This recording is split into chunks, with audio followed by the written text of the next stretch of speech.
కరీంనగర్లోని మంచిర్యాల చౌరస్తాలో గత రాత్రి ఉద్రిక్త వాతావరణం నెలకొంది. హనుమాన్ మాలదారులు ర్యాలీ నిర్వహిస్తూ ఉండగా ఓ వ్యక్తి కత్తితో వీరంగం చేస్తూ ర్యాలీకి అడ్డుపడ్డాడు. దీంతో హనుమాన్ మాలదారులు సదరు వ్యక్తితో వాగ్వాదానికి దిగారు. సమాచారం అందుకున్న పోలీసులు ఘటనా స్థలానికి చేరుకుని ర్యాలీని నిలిపివేయాలని ఆదేశించారు. దీంతో ఆగ్రహించిన హనుమాన్ మాలదారులు రోడ్డుపై బైఠాయించి నిరసన వ్యక్తం చేశారు. పరిస్థితులను అదుపు చేసేందుకు పోలీసులు వారిని అరెస్టు చేసి పోలీస్ స్టేషన్ కు తరలించారు. హనుమాన్ మాలలో ఉన్న వ్యక్తులను దౌర్జన్యంగా ఎలా అరెస్టు చేస్తారని అక్కడే ఉన్నవారు పోలీసు వాహనానికి అడ్డుపడ్డారు. అయినప్పటికీ పోలీసులు అలాగే ముందుకు వెళ్లగా ఓ వ్యక్తి పోలీసు వాహనాన్ని గట్టిగా పట్టుకున్నాడు. అయినా లెక్క చేయకుండా అతన్ని అలాగే లాక్కుంటూ వేగంగా ముందుకెళ్లారు. ఈ ఘటనకు సంబంధించిన వీడియో ప్రస్తుతం సోషల్ మీడియాలో వైరల్ గా మారింది. ఈ ఘటనపై కరీంనగర్ ఎంపీ బండి సంజయ్ తీవ్ర స్థాయిలో మండిపడ్డారు. పోలీసుల ప్రవర్తనపై హిందూ సంఘాలు తీవ్ర స్థాయిలో మండిపడుతున్నాయి.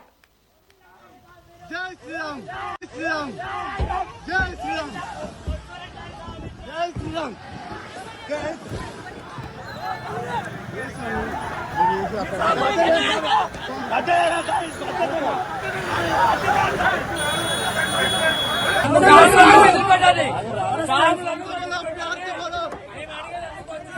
श्री राम, जय श्री राम, जय श्री राम।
ఇక దీనికి సంబంధించి మరింత సమాచారాన్ని రామకృష్ణ ఫోన్ ఇన్ లో అందిస్తారు.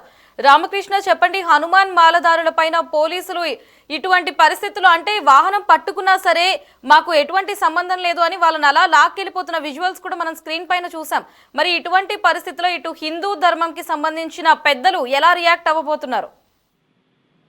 లహరి, కరీంనగర్ లో పోలీసులు అత్యుత్సాహం ప్రదర్శించారు. హనుమాన్ మాలదారులో ఉన్నటువంటి ఓ భక్తుడిని కారులో ఎక్కించుకోకుండా కారు పక్కనే నిలబడి ఫుట్పాత్ మీద ఉంచి ఈడ్చుకెళ్లినటువంటి దృశ్యాలు ఇప్పుడు పెద్ద ఎత్తున చర్చనీయాంశంగా మారాయి. దీని మీద హిందూ సంఘాలు, భక్తులంతా కూడా తీవ్ర స్థాయిలో మండిపడతా ఉన్నారు. కరీంనగర్ లో హనుమాన్ శోభాయాత్రలో భాగంగా ఒక వ్యక్తి కత్తి పట్టుకొని వీరంగం చేశాడన్నటువంటి ఉద్దేశంతో జయదేవ్ అనే వ్యక్తిని పోలీసులు అదుపులోకి తీసుకున్నారు. అతన్ని కారులో ఎక్కించుకొని స్టేషన్ తీసుకువెళ్లాల్సి ఉండగా అతను రానని మొండికేయటంతో అతన్ని పట్టుకొని కారును బయట నుంచి ఈడ్చుకెళ్లే ప్రయత్నం అయితే చేశారు. దాదాపుగా ఒక 1/2 కిలోమీటర్ పైగా అతన్ని ఆ వాహనంలోనే రోడ్డు మీద ఈడ్చుకుంటూ తీసుకువెళ్తున్నటువంటి దృశ్యాలు ప్రస్తుతం అయితే హల్చల్ చేస్తా ఉన్నాయి. దీని మీద అటు హిందూ సంఘాలు, భక్తులు తీవ్ర స్థాయిలో మండిపడుతూ ఉన్నారు. కరీంనగర్ ఎంపీగా ఉన్నటువంటి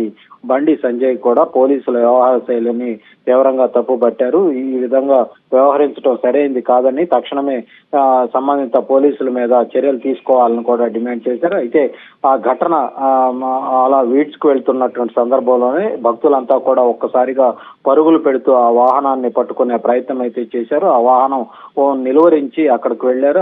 అక్కడ ఉన్నటువంటి ఎస్ఐ స్థాయి అధికారిని భక్తులంతా కూడా చుట్టుముట్టి తీవ్రంగా తమ యొక్క నిరసనను తెలియజేసినటువంటి పరిస్థితి అయితే ఉంది. ఎందుకు ఈ విధంగా చేయాల్సి వచ్చిందని కూడా పోలీసులను వాళ్ళు ప్రశ్నిస్తున్నటువంటి పరిస్థితి అయితే ఉంది. తప్పు చేస్తే వాళ్ళని సరైన రీతిలో అరెస్ట్ చేయాలని, అలాంటివి ఏవి కాకుండా మేము ఒక ఉత్సవాన్ని, ఒక యాత్రని, శోభాయాత్రని ఘనంగా నిర్వహించుకునే ప్రయత్నంలో భాగంగా ఇవన్నీ కూడా జరుగుతూ ఉంటాయి. కానీ అలా కాకుండా పోలీసులు కావాలని దురుద్దేశంతో ఈ ఇష్యూను పెద్ద చేయాలన్నటువంటి ఉద్దేశంతో ఇదంతా చేశారన్నటువంటి ఆరోపణలు కూడా చేస్తున్నటువంటి పరిస్థితి ఉంది. ఏదేమైనప్పటికీ కూడా పోలీసులు వ్యవహరించినటువంటి తీరు పట్ల తీవ్ర స్థాయిలో విమర్శలు వ్యక్తం చేస్తా ఉన్నాయి. మరోవైపు ఉన్నతాధికారులు కూడా దీని మీదే ప్రధానంగా పూర్తి స్థాయి దర్యాప్తు కూడా ఆదేశించినటువంటి పరిస్థితి కనిపిస్తా ఉంది. దీని మీద ఎవరి మీద చర్యలు తీసుకుంటారో వేచి చూడాల్సిందే. Lahari. Right Ramakrishna, thanks for the updates.